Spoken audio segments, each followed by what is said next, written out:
Hai guys, pada kesempatan kali ini saya akan menjelaskan tentang etika dan hasil laporan. Apa itu etika? Etika secara khusus adalah ilmu tentang sikap dan kesusilaan suatu individu dalam lingkungan pergaulannya yang kental akan aturan dan prinsip terkait tingkah laku yang dianggap benar. Etika secara umum adalah aturan, norma, kaidah, ataupun tata cara yang biasa digunakan sebagai pedoman atau asas suatu individu dalam melakukan perbuatan dan tingkah laku. Dan ada juga ciri-ciri atau karakteristik etika dan macam-macam etika. Ciri-ciri etika yang pertama, etika bersifat mutlak atau absolut. Kedua, etika tetap berlaku meskipun tanpa disaksikan oleh orang lain. Ketiga, etika berhubungan dengan cara pandang batin manusia. Macam-macam etika. Pertama, etika berdasarkan jenisnya. Kedua, etika berdasarkan cakupannya. Ketiga, etika berdasarkan lingkungannya. Keempat, etika berdasarkan sumbernya. Ada pula juga fungsi etika. Yang pertama, guna pandangan atau orientasi etis ini perlu adanya mengambil suatu sikap yang wajar dalam situasi dan kondisi masyarakat yang majemuk atau pluralisme. Kedua, sebagai tempat untuk mendapatkan pandangan atau perspektif kritis yang berhadapan langsung dengan berbagai suatu moral yang membingungkan. Ketiga, guna memperlihatkan suatu keterampilan berpikir jernih, yaitu suatu kebolehan untuk berargumentasi secara kritis dan rasional. Keempat, berfungsi sebagai pembeda mana yang boleh diubah dan mana yang tidak dapat diubah. Kelima, berfungsi menyelidiki suatu konflik atau permasalahan hingga ke akar-akarnya. Keenam, berfungsi untuk membantu sebuah konsistensi. Ketujuh, berfungsi untuk menyelesaikan konflik, baik konflik moralitas maupun konflik sosial lainnya, dengan bentuk gagasan yang tersistematis juga kritis. Selanjutnya, manfaat etika. Yang pertama, etika bermanfaat sebagai penghubung antar nilai. Kedua, etika bermanfaat sebagai pembeda antara yang baik dan buruk. Ketiga, etika bermanfaat untuk menjadikan individu memiliki sikap kritis. Keempat, etika bermanfaat sebagai suatu pendirian dalam diri. Kelima, etika bermanfaat untuk membuat sesuatu sesuai dengan peraturan. Keenam, etika sebagai bentuk mengorbankan sedikit kebebasan dalam dirinya. Dan yang terakhir, etika dapat membantu dalam menentukan pendapat. Kesimpulan mengenai etika. Etika merupakan nilai yang sejatinya telah melekat pada diri individu dan sangat dibutuhkan dalam bersosialisasi. Hal itu karena etika akan menjadi jembatan agar terciptanya suatu kondisi yang diinginkan di dalam kehidupan bermasyarakat. Maka dari itu, tanamkan dalam diri etika yang baik agar hubungan antar sesama berlangsung baik pula. Dan hasil laporan. Melaporkan hasil analisis statistik nampaknya dianggap remeh, namun kenyataannya masih banyak peneliti yang melaporkan hasil analisisnya tidak sesuai standar. Beberapa contoh kesalahan yang sering dilakukan peneliti adalah melaporkan nilai P sama dengan 0,00 atau melaporkan adanya perbedaan min tanpa menyebutkan nilai DF-nya, dan masih banyak kesalahan lainnya. Tulisan ini akan memberikan panduan singkat untuk melaporkan nilai-nilai apa saja yang harus ada dalam pelaporan hasil analisis statistik berdasarkan panduan APA.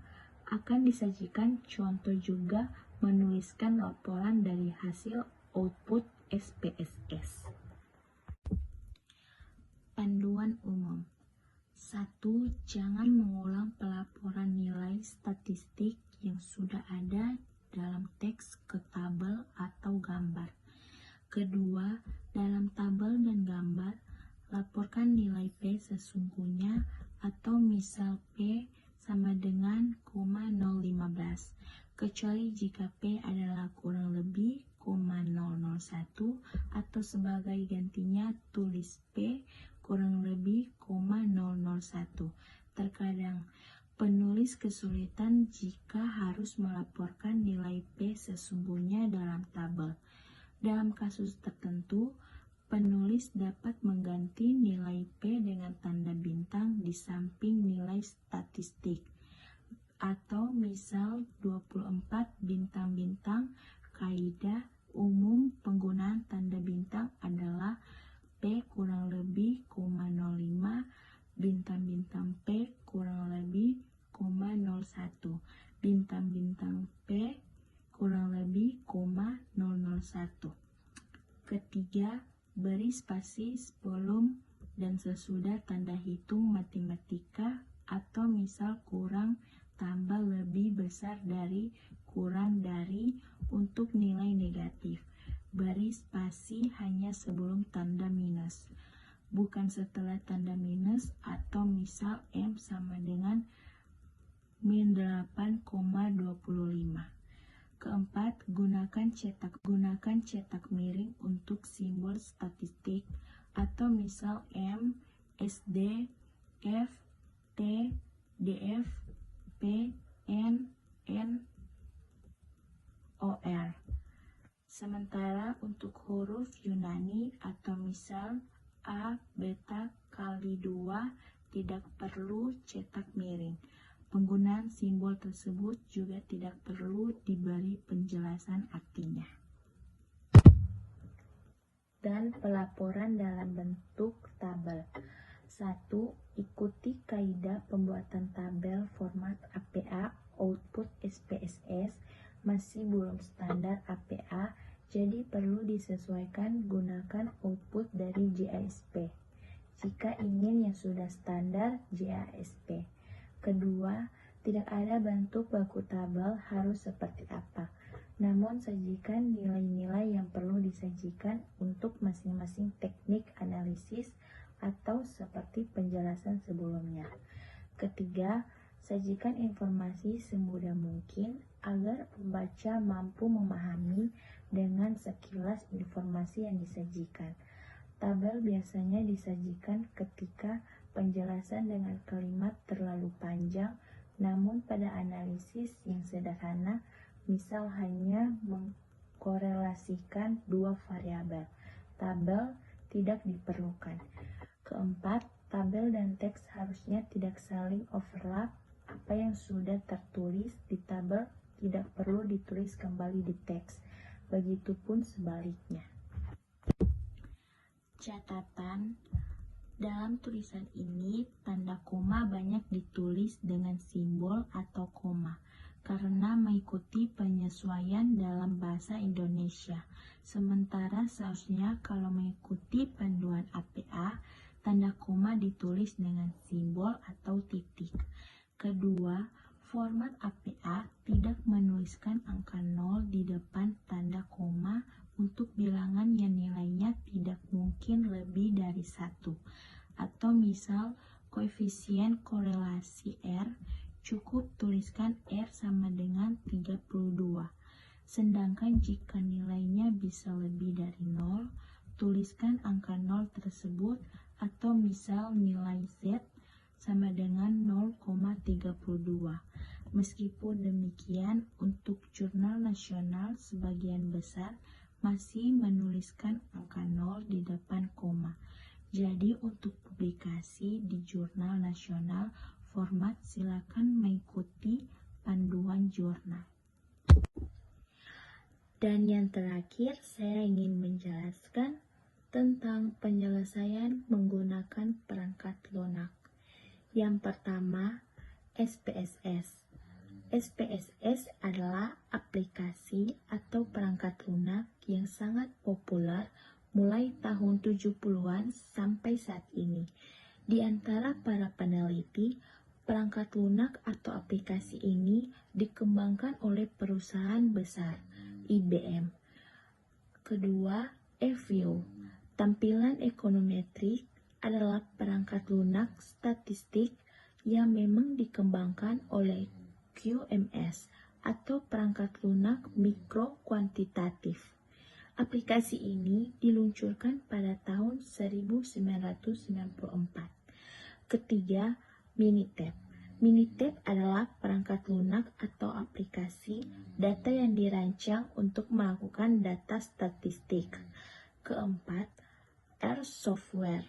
Perangkat lunak ini adalah aplikasi gratis di bawah lisensi.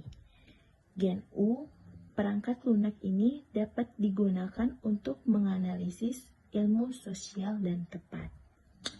Kelima, SAS.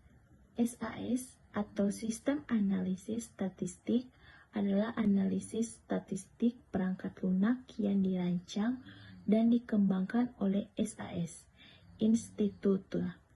Aplikasi atau perangkat lunak ini diluncurkan pada tahun 1966. Keenam, Listral. Program Listral atau hubungan struktural linear adalah aplikasi pemrosesan data atau perangkat lunak analisis statistik untuk menganalisis penelitian yang sering digunakan di bidang ilmu pendidikan. Ketujuh, AMOS. AMOS memiliki analisis struktur momen yang tidak terduga yang merupakan aplikasi optimasi SEM mode 1. Dan yang terakhir, Stata. Stata memiliki statistik dan data. Aplikasi ini digunakan untuk analisis kuantitatif yang cukup rinci. Stata diluncurkan pada tahun 1985. Sekian dan terima kasih. Kita bertemu kembali di next video.